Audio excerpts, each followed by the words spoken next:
உங்கள் சாந்தி சிட்டி தாங்க பேசுகிறேன். ராணிப்பேட்டை மாவட்டம் வாலாஜா அடுத்து ஒய்கூர் கிராமத்தில் காசிமா நகரில் இயற்கையே இறைவன் ஸ்ரீ ஆதிகாசி பீடம் அமைந்துள்ளது. இந்த பீடம் சுமார் 10 வருடங்களுக்கு முன்பாக தொடங்கப்பட்டது. ஆனால் இறைவனுடைய அருளாலும் பிரபஞ்சத்தினுடைய சக்தியாலும் இந்த பீடம் அமையப்பெற்று இன்று சமீப காலமாக 2 வருடங்களுக்கு முன்பாக காசி விஸ்வநாதர், போன வருடங்களுக்கு முன்பாக காசி விஷாலாட்சி, அன்னபூரணி, அகத்திய மாமுனிவர் பிரதிஷ்டை செய்து நல்லபடியாக கும்பாபிஷேகம் நடைபெற்றது. அதைத் தொடர்ந்து மண்டல அபிஷேகமும் நேற்றைய தினம் முடிவடைந்தது. லலிதா சகஸ்கர பாராயணம் நேற்றைய தினம் ஒரு 60 பெண்கள் ஒரு சேர ஒன்றிணைந்து பாடினார்கள்.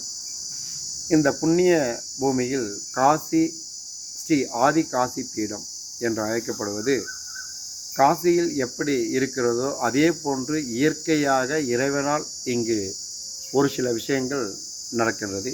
இந்த பீடத்திற்கு எதிரே நாம் பார்த்தோமானால் ஒரு ஆலமரம், அந்த ஆலமரத்துக்கு அடியில் ஹரிச்சந்திரா காடு இருக்குது.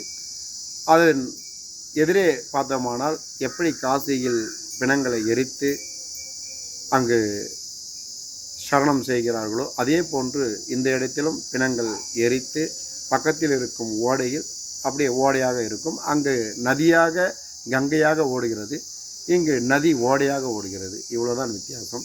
இந்த பீடமே இறைவனால் அமைக்கப்பட்டது. ஓம் நம சிவாயம். உங்களுக்கு நேரம் இருந்தால் ஒரு முறை இந்த பீடத்துக்கு வந்து பாருங்கள். இறைவனுடைய அருளால் காசி விஸ்வநாதர் அருள் கிடைக்கும். ஓம் நம சிவாயம்.